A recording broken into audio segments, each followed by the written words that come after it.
We come now to chapter 7 in our study. Chapter 7, verse 1. Now concerning the things whereof you wrote unto me, it is good for a man not to touch a woman. So with this verse, Paul begins to deal with an issue that the Corinthians had evidently wrote to him about. And while he didn't identify the author of the inquirer, Paul realized the significance of the question, and he's going to spend the entire chapter, to us is the chapter, dealing with this issue. Evidently, the question had been raised as to whether a Christian could marry or not. And Paul said it's good for a man not to touch a woman.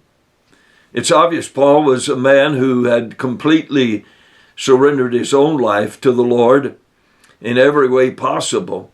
And it's also obvious that from what he continues to teach in this chapter as well as elsewhere, that he was not demanding that in order for all men to please God, that they had to live a celibate lifestyle. His reference here has to do with sexual encounters. Mr. Barnes, in his commentary, wrote, how this question had arisen, it is not now possible to determine with certainty. It is probable, however, that it arose from disputes between those of Jewish extraction who held not only the lawfulness, but the importance of marriage extraction, the importance of marriage relations, According to the doctrines of the Old Testament, and certain followers or friends of some Greek philosophers who might have taken the advocates of celibacy, but why they advocated that doctrine, Barnes says, is unknown. Now, with this statement, we know that Paul is speaking of the ideal regarding one's spiritual condition. Anything carnal, to which we involve ourselves, is going to have a negative effect on our spiritual condition. Now, while it may not be sinful, such as a sexual relationship with one's wife, then it's nonetheless, it detracts from our spiritual relationship with God. Even in the Old Testament, we have the example of when God wanted to share his glory with man, he required of them to abstain from any sexual relationship with their wife. Such an example is, remember when God was going to present the law to the people in the book of Exodus chapter 19? In verses 14 and 15, the Bible tells us that Moses went down from the mount unto the people and sanctified the people, and they washed their clothes, and he said unto the people, be ready against the third day, come not at your wives. In verse 2, Paul writes, nevertheless, to avoid fornication, let every man have his own wife, and let every woman have her own husband. Now, in some instances, the ideal is not the best solution to our circumstances.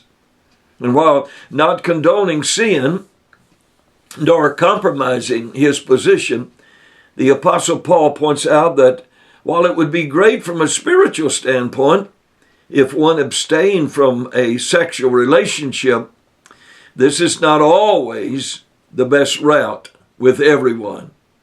Zondervan in their commentary wrote, the Greek verb translated as halve implies a sexual relationship. Because of the sexual immorality in Corinthian societies, husbands and wives should be faithful to their partner in sexual matters. The end of quote. Verse 3, let the husband render unto the wife due benevolence, and likewise also the wife unto the husband. So with this verse, Paul begins to get more personal with the husband-wife relationship regarding their sexual responsibilities. Strong says of the word benevolence, kindness, euphemistically, conjugal duty, benevolence, goodwill. Now, when we exchanged our vows with one another, there was a responsibility that was included with that exchange, which involved the intimate relationship in the marriage bond. So Paul argues against a forced ascetic lifestyle inside the marriage bond. It may be great for one to force himself into a lifestyle of asceticism, but it's not right to force such a lifestyle on a marriage partner. Verse 4, the wife hath not power of her own body, but the husband. And likewise also the husband hath not power of his own body, but the wife. So compatibility is the emphasis that's made here by the apostle. The husband is to be subject to the wishes of his wife, and the wife to her husband. The Renaissance New Testament puts it this way. Unfaithful husbands have frequently quoted Ephesians 5:22, but neglected to note Ephesians 5:25. While dictatorial wives, in their struggle for something which they call rights, point to Ephesians 5:25 and ignore Ephesians 5:22, the end of quote. Well, regarding the marriage relationship, there is certainly to be an equal rights that belongs to each partner. With the advent of the women's rights issue of today, the voices coming from many of the leaders that are women they are better off without the man. Well, couple this with the way in which science is able to produce a child without the actual physical relationship between man and woman, we can see Paul's words are even more important and more meaningful in our day. The purpose of the wife-husband relationship as ordained by God in the beginning was for the purpose of procreation. It's impossible to produce offspring alone. Verse 5, defraud ye not one another, except it be with consent for a time, that you may give yourselves to fasting and prayer, and come together again, that Satan tempt you not for your continency. Now, the sexual relationship was ordained of God from the very beginning of creation. The intimate relationship which the husband and wife know or may know is not something ugly or something nasty. The purveyors of smut and pornography, they have made sex an ugly word. But God does not and did not. It's not fair, nor is it pleasing to God that one partner in the marriage relationship withholds such a relationship from the other because of some personal vendetta.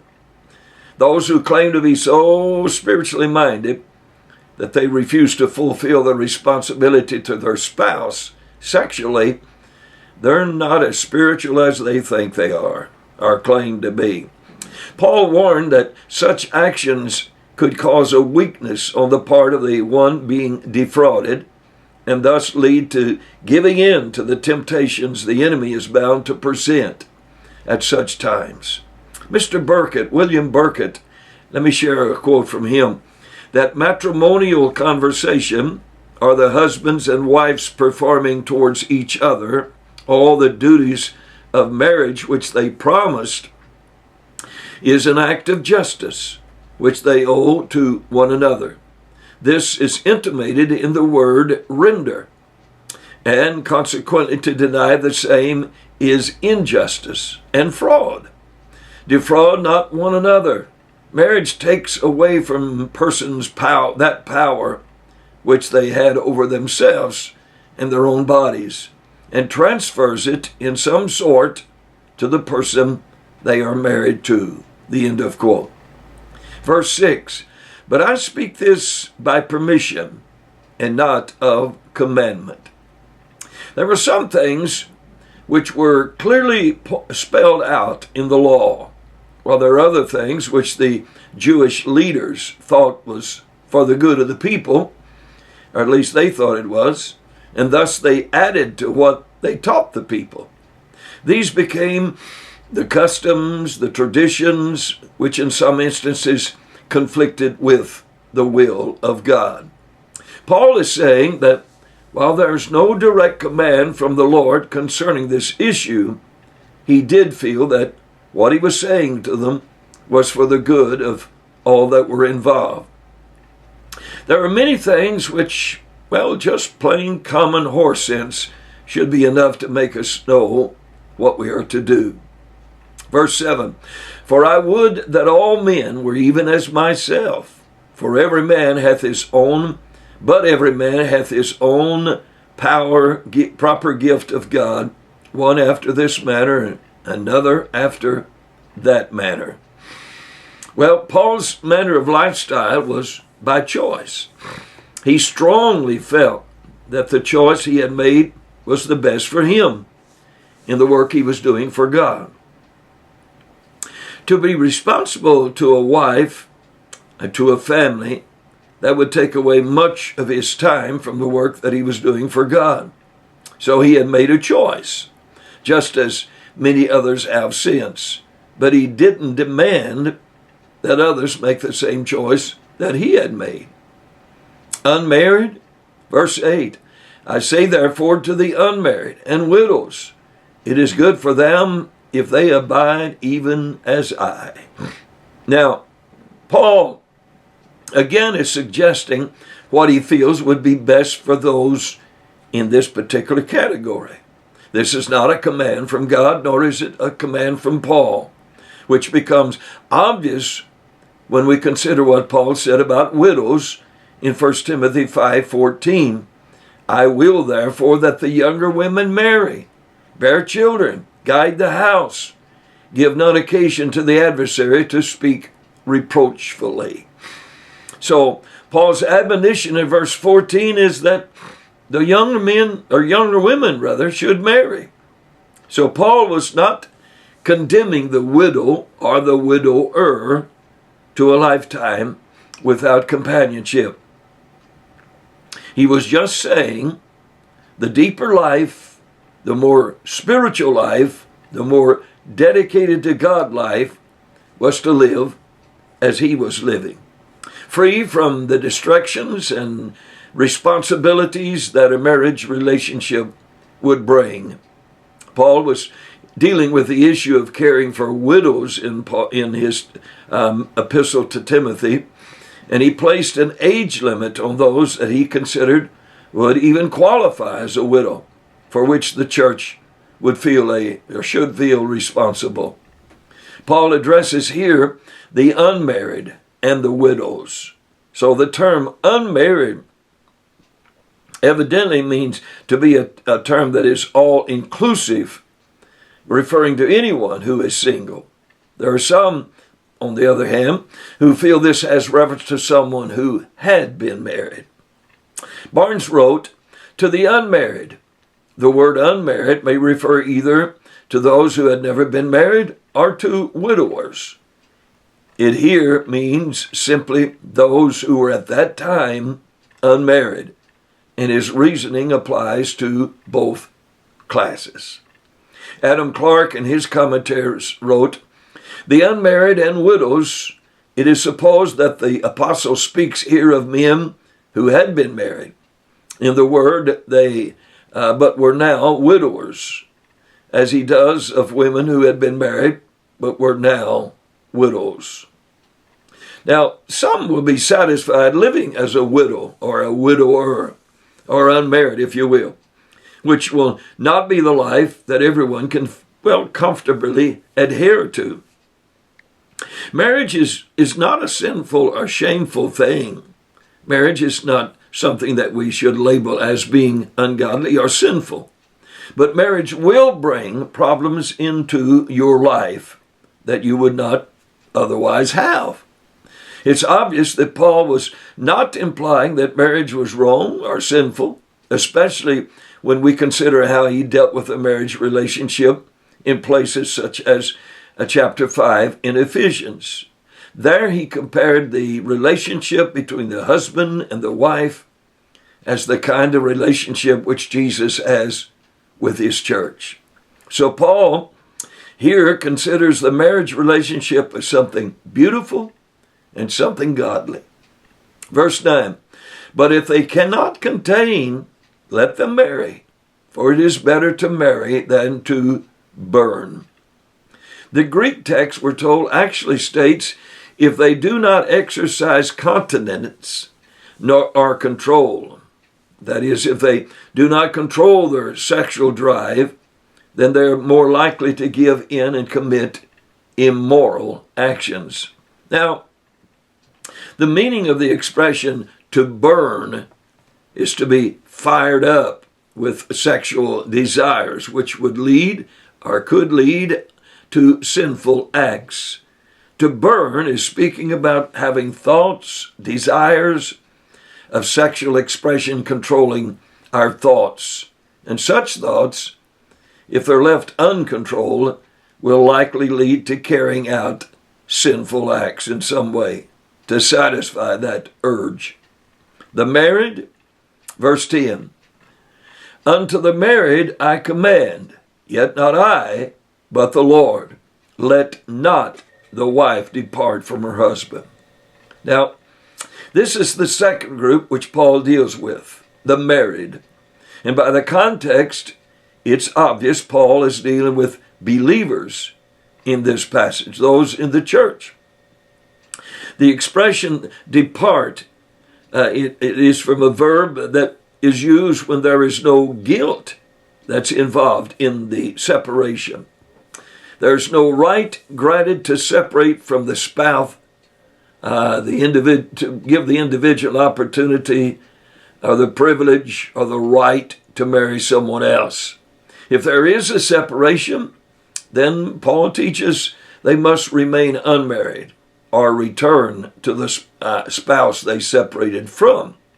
Now, what could bring about such a separation?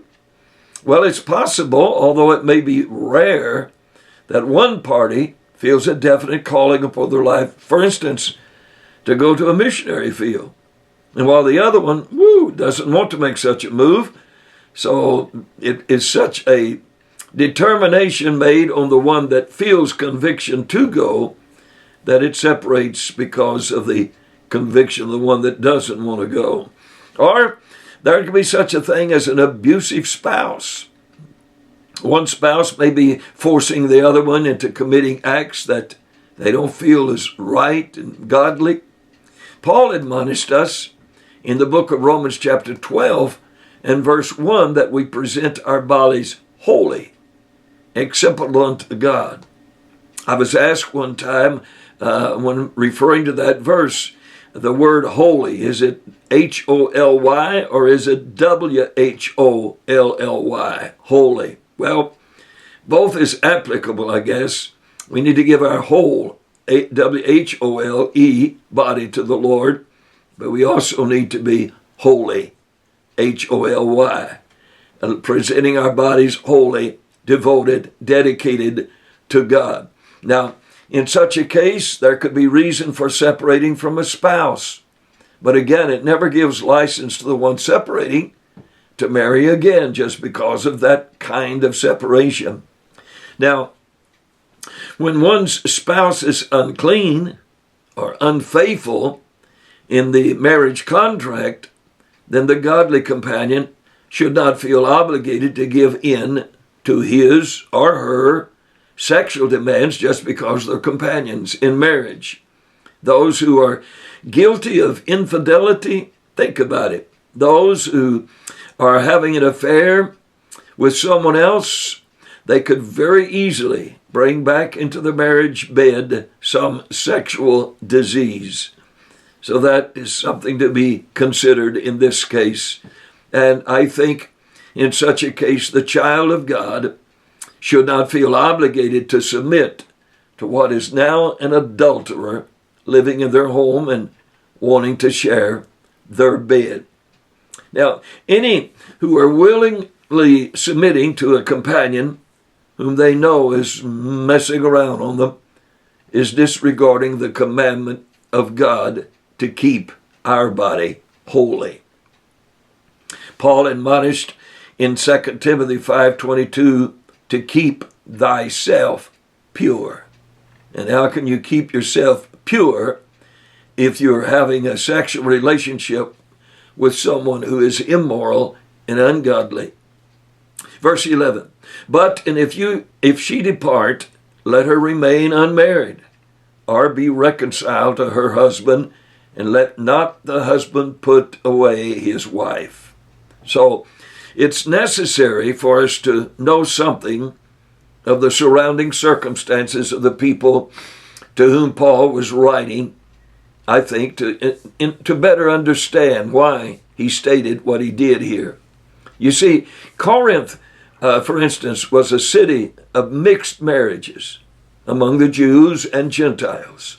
Those who surrendered their lives upon the hearing of the word of God preached to them by Paul and others accompanying him, they found themselves, some of them, living in a divided home if their companion did not obey the gospel as they had. So it was not only sinner and saint now living in the same house, but it could also be Jew and Gentile, one of whom just had committed their life to a unique religious experience, which would now require them total commitment to their religious convictions, to live for God. And obviously, Paul was not encouraging a separation in any marriage just because one of the members had become a Christian. But he knew that such would happen when the Christian returned home and refused to live as they did before.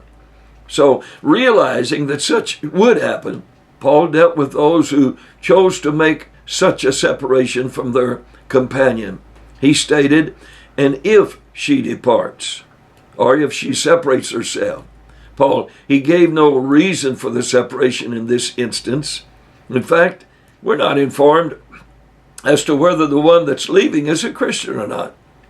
But I think we could safely assume that the instructions are directed toward the one leaving as being the Christian, as the letter is, well, directed to the saints and not to the world. But one thing we can know is that the reason for the companion leaving is not because their spouse is unfaithful. Otherwise, Paul would not have told them that they had to remain unmarried or return to their companion. This, of course, would have been in direct conflict with what Jesus had plainly taught, that if the husband had been unfaithful, then she would not only have a right to separate from him, but she would also have a right to remarry according to the words of Jesus, or in the opposite. Just because one of the parties in the marriage bond decides they don't want to live with their companion any longer and leaves, that doesn't give either one in the party to remarry the right. Paul stated, notice, are to be reconciled to her husband. Our lives should be motivated by God's love in whatever we do. If there comes a division in a relationship, marriage or otherwise, the ideal situation is to put forth an effort to bring healing to that relationship. The Bible, the Word of God, knows nothing about no-fault divorce decrees. That's something in our day. If divorce was looked upon today by the courts as well as by the church and the community, there would be fewer divorces taking place. Society has made it too easy to dissolve a marriage. Now, why? Let me ask a question. Why should there ever be a divorce between two saints? Two Holy Ghost filled, Jesus' name baptized people. Why should there ever be a divorce? If two people ought to be able to work things out, it should be two children of God. Now, again, we are thinking of the ideal relationship. We know that in a marriage relationship, there's a lot of giving and a lot of taking. The wife, usually the one who gives in to what the husband wants. In a case where the wife begins to feel that she's giving in more than what, should be expected of her, then problems with the relationship can set in. The overbearing, the demanding husband, I think, should take a lesson from Paul, what he said in Ephesians 5 concerning relationships between the husband and the wife. As it's been said again and again, a marriage relationship is not 50-50. No, it's 100-100, giving it our all to stick together through thick and thin, sickness and health. With verses 10 and 11, Paul informed the Corinthians that the Lord is giving them directives concerning the relationship. And unto the married I command, yet not I, but the Lord. Let not the wife depart from her husband. But and if she depart, let her remain unmarried, or be reconciled to her husband, and let not the husband put away his wife. So the admonition, I think, is very precise and clear and fine. If God cannot work out your differences in your relationship with one another, then how can you expect God to work out any other problem that you may have in your life? When you said, I do, you made a vow to one another and as well to God that you would remain in your relationship only until death separated the two of you. To break that bond, quite frankly, is to break your promise to God as well as the companion. If the relationship becomes irreconcilable, that separation or divorce seems to be the only solution to the both of you remaining saved and retaining your sanity, then Paul is but two alternatives. One, there could be no new marriage. You must remain unmarried the rest of your life, or the life of the one you divorced. Number two, you had to reconcile with your companion if you're going to have a marriage relationship. And so, how much importance should be placed upon the vows of commitment, which are never made before the Lord and to one another. Such a relationship should never be entered into just because two people are physically attracted to one another. A step which cannot be retraced should never be taken without first seriously thinking about where that step is going to lead us. The rest. Verse 12, but to the rest speak I, not the Lord. If any brother hath a wife that believeth not, and she be pleased to dwell with him, let him not put her away. Now this group, it has to do with a mixed relationship. One is a believer, and the other one is not. So the implication of what Paul is stating in this passage is that the couple, upon committing to a marriage relationship, committed to becoming slaves to one another. The word bondage here is from the Greek word doulou. It means to reduce to the state of slavery, to be enslaved or be in bondage. Jesus, he told us in Matthew 5:32 that there is only one reason that we have for breaking this bondage relationship. That would be the unfaithfulness of one's spouse.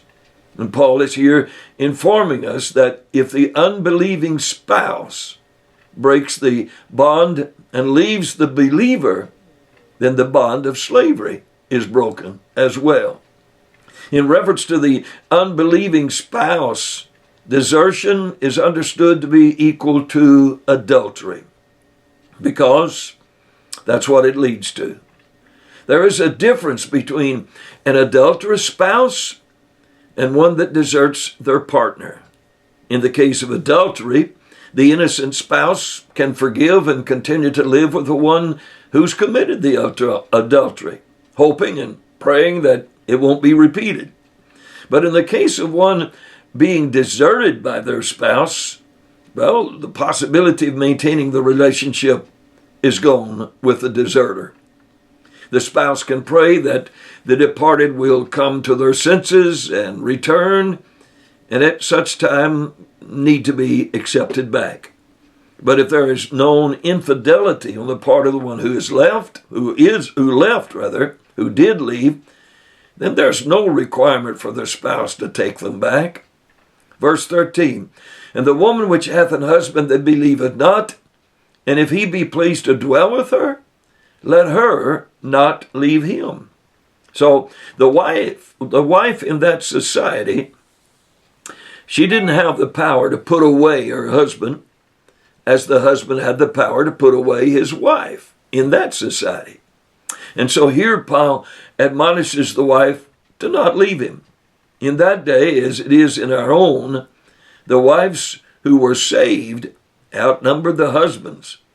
And in the following verse, Paul described a reason for this command: clean children. Verse 14, for the unbelieving husband is sanctified by the wife, and the unbelieving wife is sanctified by the husband. Else were your children unclean, but now are they holy. Let me share with you Barnes' comment, kind of lengthy but needful, I think.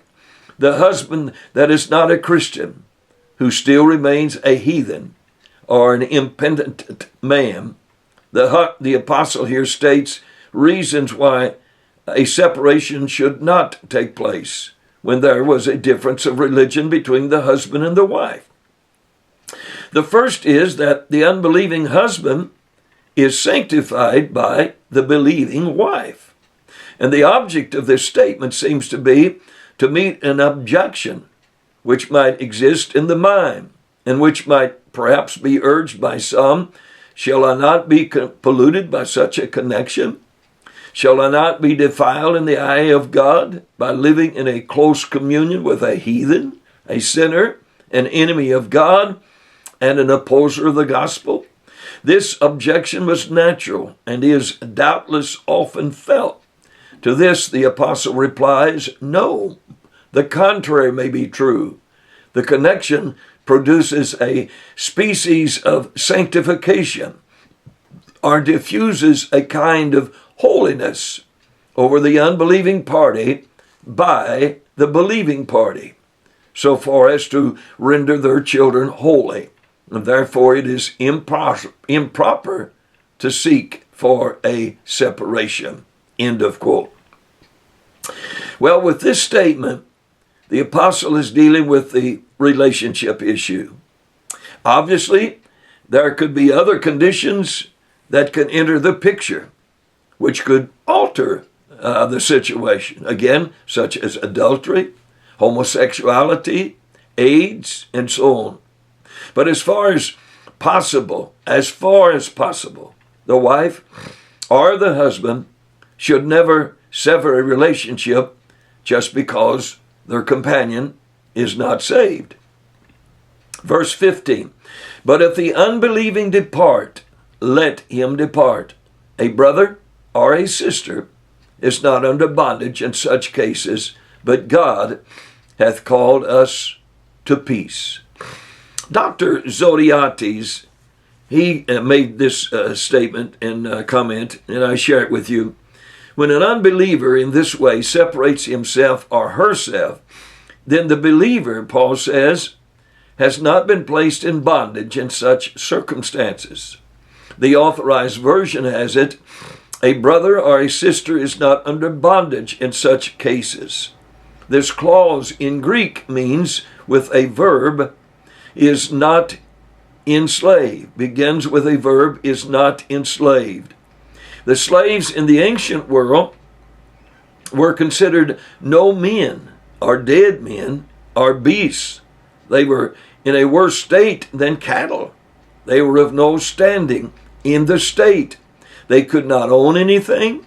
They were not entitled to the rights and considerations of matrimony, could be separated from their mate at the whim of their owner, and had no relief in case of adultery. They could be sold, transferred, or pawned as goods.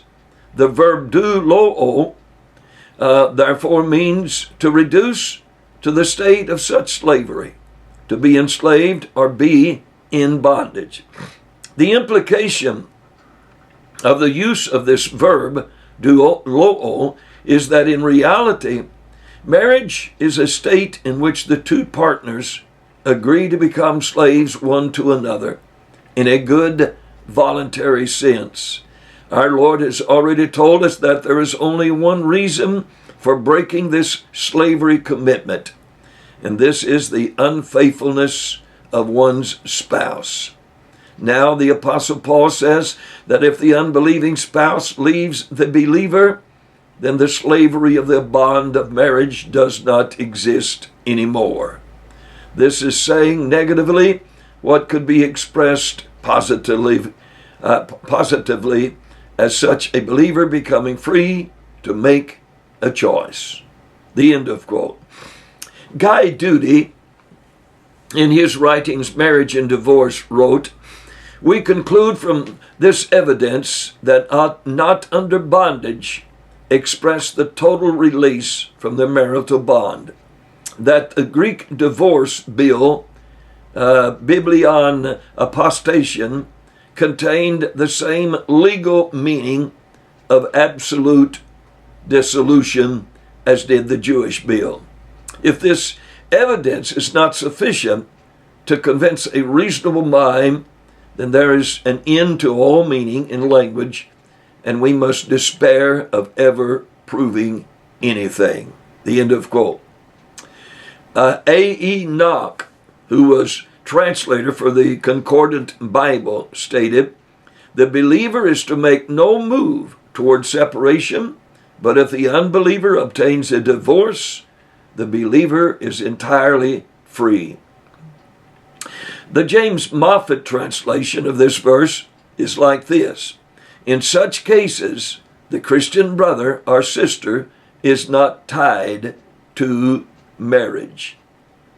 Finis Dake, in his comments on this passage, stated, "Here we have another legal and scriptural reason for divorce and remarriage.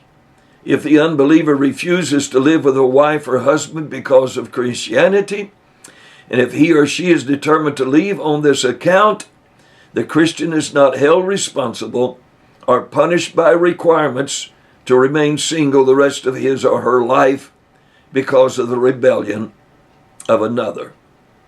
The end of quote. Adam Clark, one more comment here, I quote, "A Christian man or woman is not under bondage to any particular laws so as to be prevented from remarrying." The end of quote. Paul said, "But God hath called us to peace." Now, if there is a separation, whether it be by one deserting the other, or it be by infidelity on the part of one that results in separation, both which will bring a traumatic experience to the innocent party. But God is able to bring peace to the innocent one if they continue to walk in the will of God with their life. When Jesus spoke on the subject of marriage and divorce, he was addressing himself to the Jewish people who were his audience and to whom he had come to minister. There was no reason for the Lord to deal with the issue of mixed marriages. But after the church was established, well, Paul finds the need to deal with such issues. Another thing, let's not take this passage to mean that Paul condoned mixed marriages. He didn't.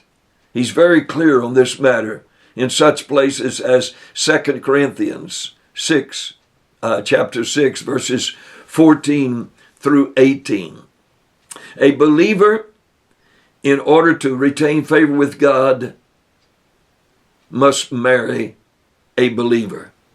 If one doesn't, then there's been plenty that didn't.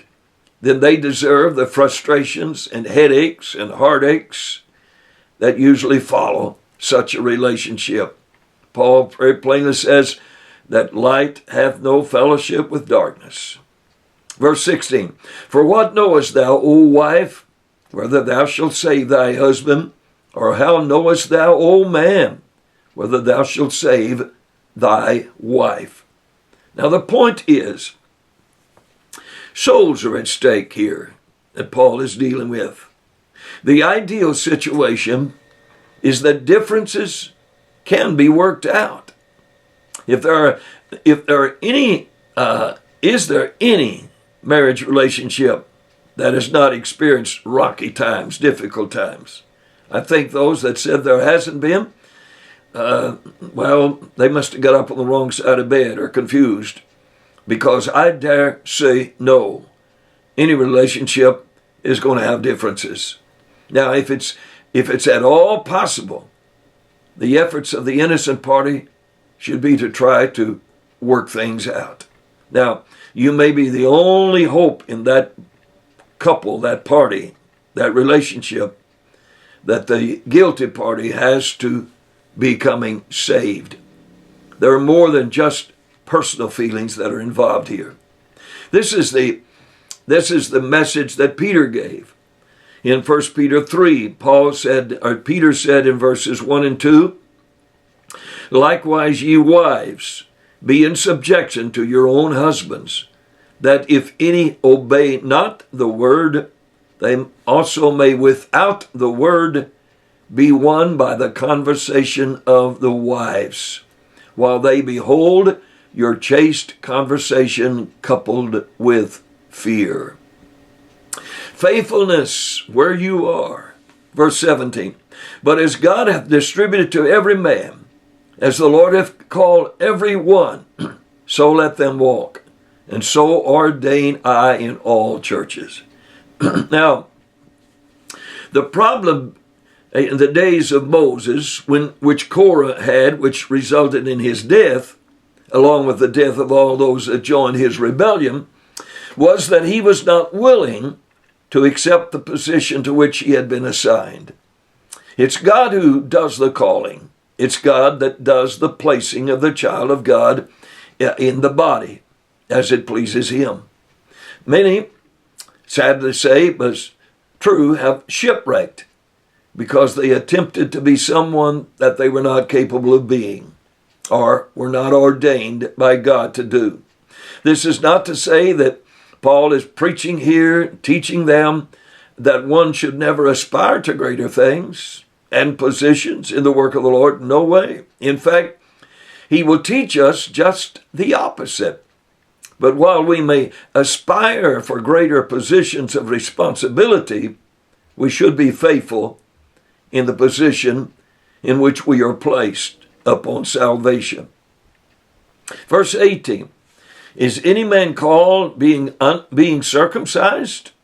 Let him not become uncircumcised.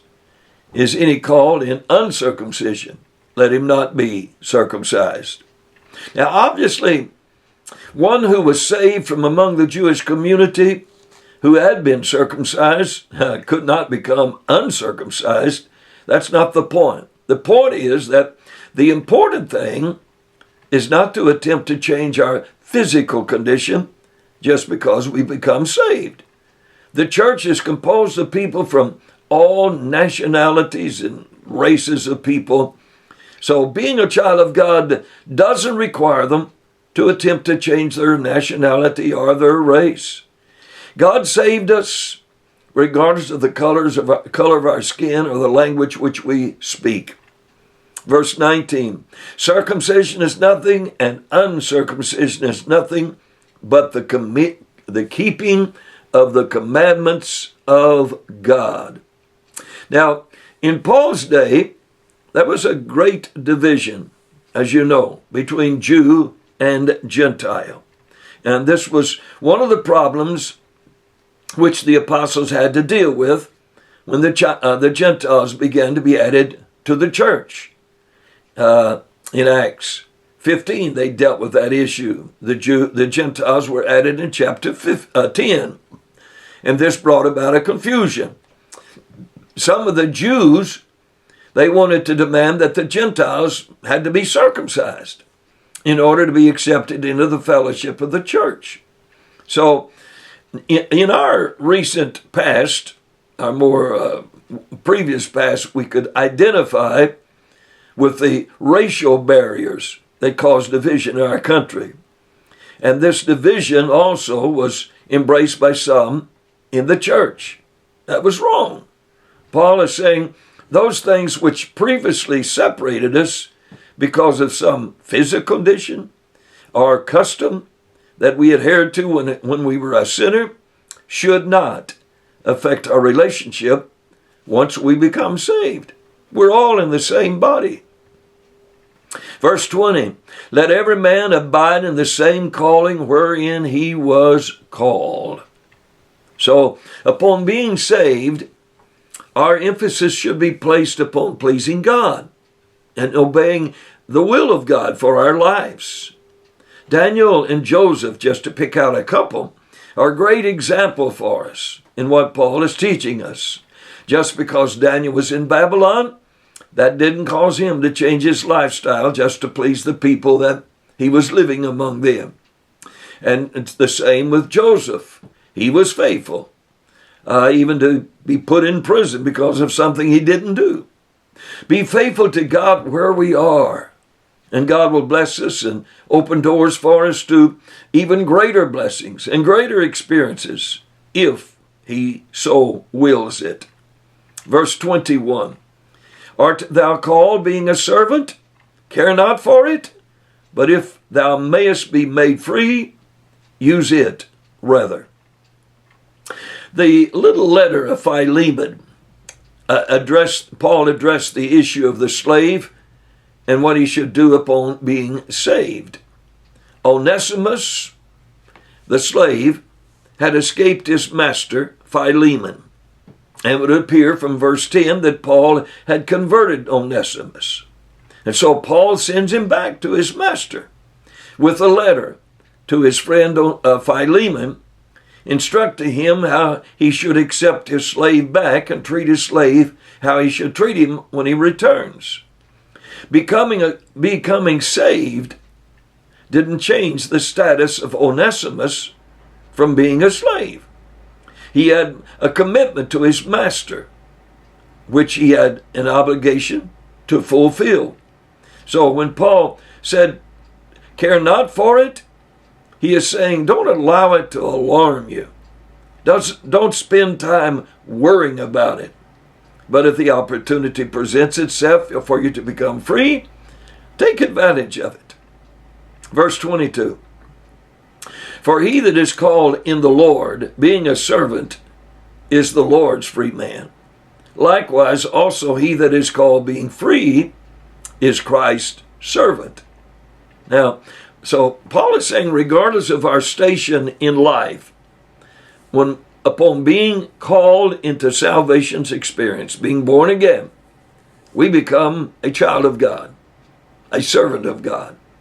We are now committed to a new master, whether a slave in Egypt or in Babylon or in a prison in Philippi.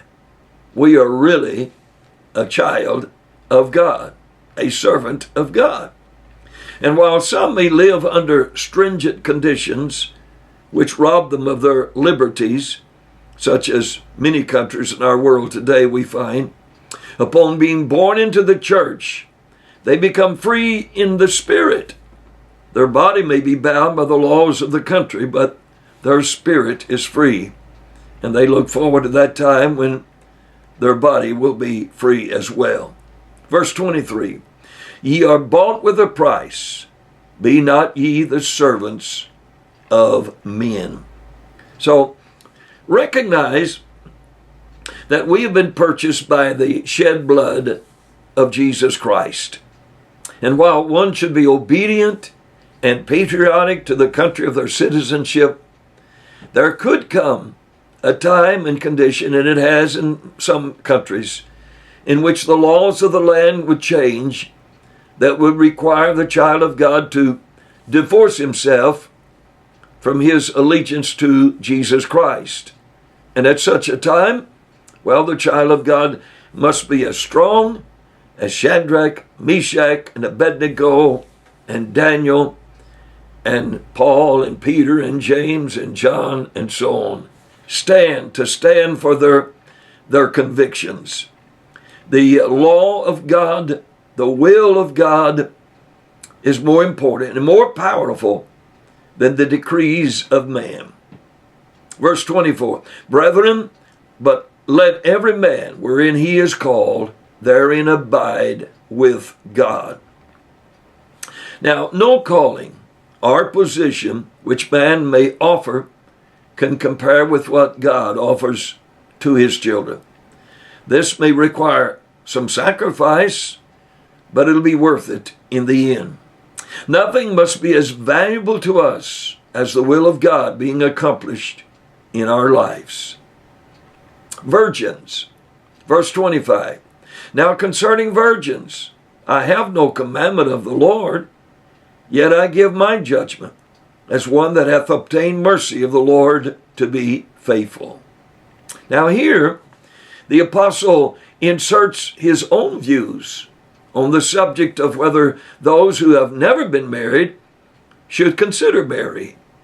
It would appear from verse 29 that Paul considered the time in which he was living as being perilous, and therefore demanded that the child of God devote his life entirely to the Lord, which of course he would be unable to do if he got married. Verse 26, I suppose therefore that this is good for the present distress. I say that it is good for a man so to be. According to Peter Garnsey, in Famine and Food Supply in the Greco-Roman World, the Roman historian Tacitus recorded food shortages during the time when Paul was addressing the Corinthians. The reasoning then was that such shortages could cause social unrest leading to riots. And some feel that possibly this was the reasoning, at least partially, behind Paul's argument that those who were single would be wise to remain single because of the present distress. I don't know. Verse 27, art thou bound unto a wife? Seek not to be loosed. Art thou loosed from a wife? Seek not a wife. Paul seemed to be emphasizing a consistency in the lifestyle of the Corinthians. Drastic changes, can have drastic effects on our emotions, which in turn could affect our spiritual condition as well. Paul, he seemed to say, remain as you are. Don't make any sudden or drastic changes in your lifestyle. Don't do anything that would distract you from your walk with the Lord. Verse 28, and if thou marry, thou hast not sinned. And if a virgin marry, she hath not sinned. Nevertheless, such shall have trouble in the flesh, but I spare you. So Paul, he assured the Corinthians that marriage is not wrong, but if they do marry, they will have trouble with the flesh. The single person does not have as much pressure placed upon their lives as those who are married. The single person would be in a better position to devote more time to the work of the Lord than the married person would. Marriage will bring with it a lot of obligations, a lot of responsibilities, which will demand our time and our attention. Verse 29, but this I say, brethren, the time is short. It remaineth that both they that have wives be as though they had none. Now, there are differing opinions, we found, as to just what Paul meant when he spoke of the time is short. Did they, the church, did they expect the Lord to return in their day? And because of this, he felt their time was short? Was he referring to the frailty of life? And the life itself is short. So the emphasis is placed upon the importance of living a prepared and dedicated life for the Lord. And it's obvious from what Paul taught elsewhere that he certainly did not mean by this verse that one should ignore their companion in a marriage relationship. That he was emphasizing that the thing that must be of the utmost importance to us is our being ready to meet the Lord when he comes for his church. Jesus, he spoke of the importance of being committed to living for him when he stated in Luke 14:26, "If any man come to me and hate not his father and mother and wife and children and brethren and sisters, yea, and his own life also, he cannot be my disciples." Well, that seems to be what Paul is teaching here, only in his own way. Verse 30, "And they that weep as though they wept not, and they that rejoice as though they rejoiced not, and they that buy as though they possessed not." Now, one of the greatest challenges, I think, hurled at the child of God in this age is the prosperity which he enjoys, at least here in the good old US of A. It has become too easy to purchase things. The spirit of the age is to indulge in pleasures and in possessions. And sadly, too many have allowed the spirit of the age to overwhelm them, and they have found themselves buried under a mountain of financial obligations that robs them of their liberties to worship God when they do make it to church. One commentator said, "If life brings sadness, live beyond it. Do not be bound by it. If things are joyous, do not be engrossed in them. Those who are blessed with material possessions are not to cling to them, as though they were to have them always." The end of quote. I like that. Verse 31, "And they that use this world as not abusing it, for the fashion of this world passeth away." So, change in this world is inevitable. The end of all things of this world is inevitable. And realizing that all that is in this world will pass away, then we should never, ever place our trust, our hope in this world and what it offers. Now, while we have got to live in this world until the Lord calls us home, we must not allow ourselves to become so attached to it, to this old world, that we could not leave it all behind without hesitation the moment the trumpet sounds. Verse 32, "But I would have you without carefulness. He that is unmarried careth for the things that belong to the Lord, how he may please the Lord." I share with you a poem by Byron. He wrote, "With patient mind thy course of duty run. God nothing does, nor suffers to be done. But thou wouldest do thyself, couldst thou but see the end of all events as well as he." Mr. Burkitt, William Burkitt, wrote, "Distractions are the wanderings of the heart, mind, and thoughts from God in religious duties. The nature of God requires that we watch and strive against them. His majesty and greatness, his purity and holiness, his omniscience and all-seeing eye upon us and within us do oblige us to this careful endeavor. And the nature of his worship calls for it, which is a reasonable service and a spiritual service. And the nature of distractions should make us dread them.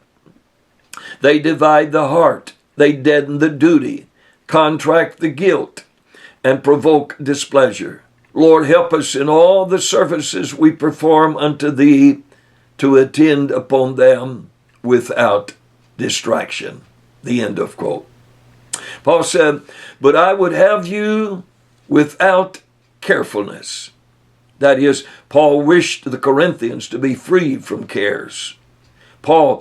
or rather Jesus, in the book of Luke 21 and 34, warned against such conditions when he stated, "Take heed to yourselves, lest at any time your hearts be overcharged with surfeiting and drunkenness and cares of this life, so that day come upon you unawares." Verse 33, "But he that is married careth for the things that are of the world, how he may please his wife." So, wise and blessed is the man that is able to balance his attention between his wife and his Lord. The married person will have demands placed upon that, will take time and attention that could otherwise be given to the work of the Lord. Verse 34, "There is difference also between a wife and a virgin. The unmarried woman careth for the things of the Lord, that she may be holy both in body and in spirit.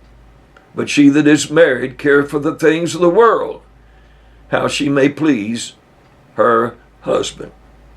Well, what applies to the husband as well applies to the wife.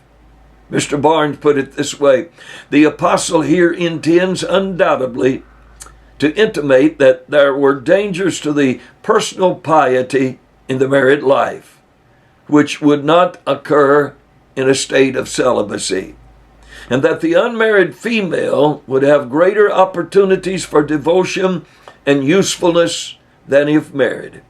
And he intimates that the married female would be in danger of losing her zeal and marring her piety by attention to her husband and by constant effort to please him. The end of quote.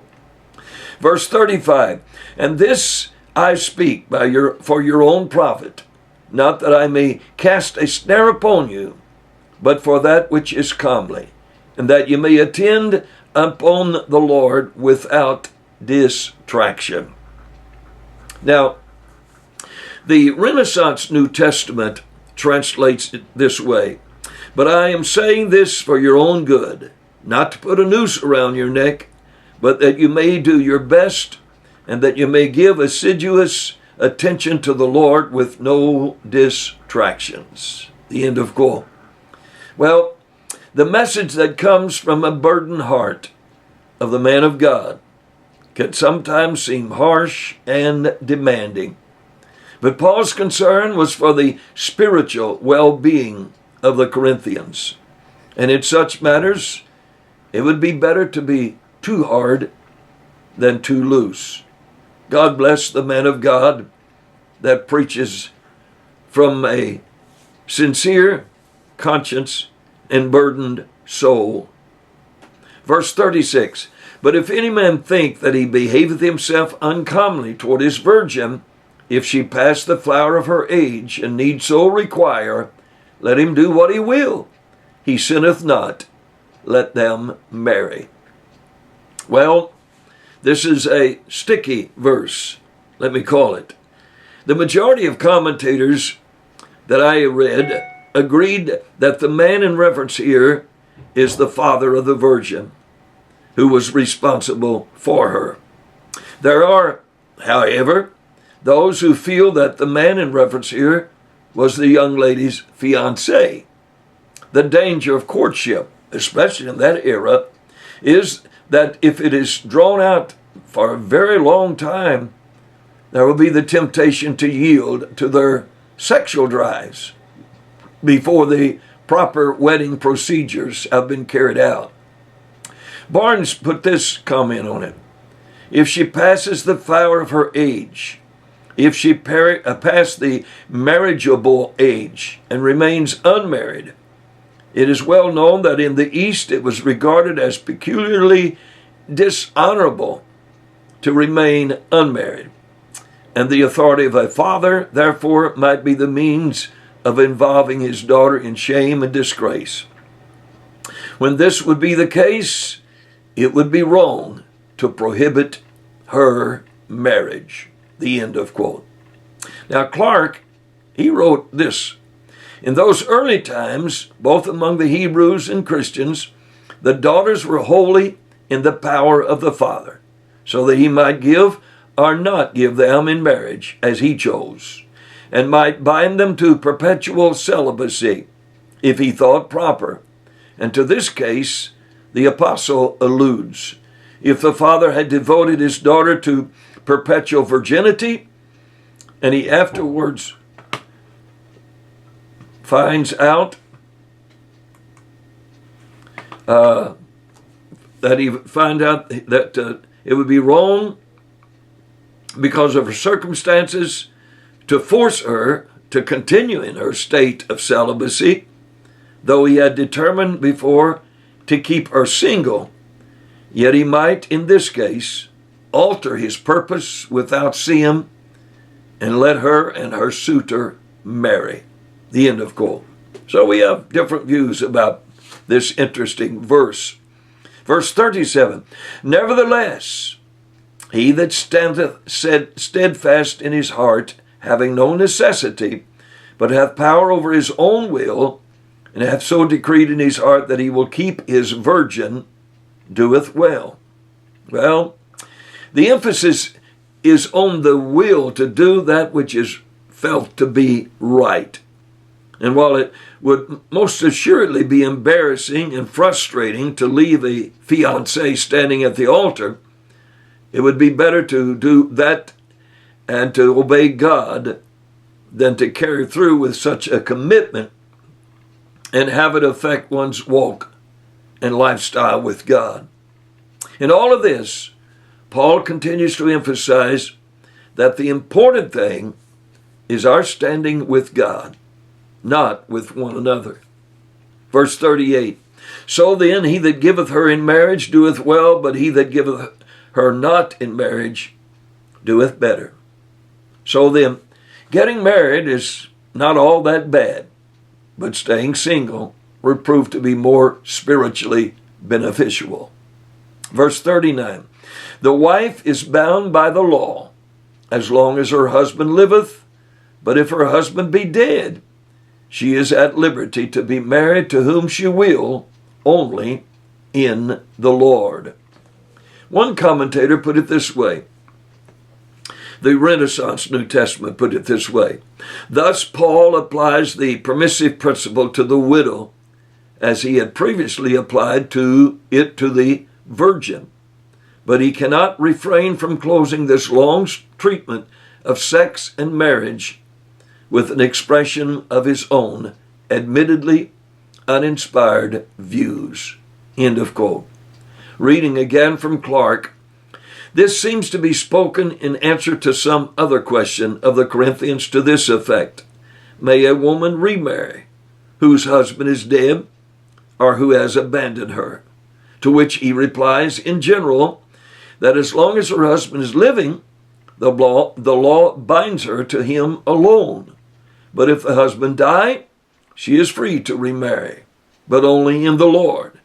That is, she must not marry a heathen nor an irreligious man, and she should not only marry a genuine Christian, but one of her own religious sentiments. For in reference to domestic peace, much depends on this.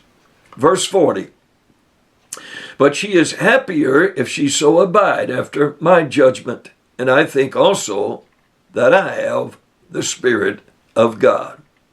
So, Paul concludes this study by emphasizing again that he felt that to remain unattached would be the better way to go. Marriage, while it can bring blessings and happiness into one's life, can also bring obligations and frustrations. It all boils down to this. What are our priorities? What is our commitment? And our main commitment should be to what is God's will for our life. Thus, we come to the end of chapter 7.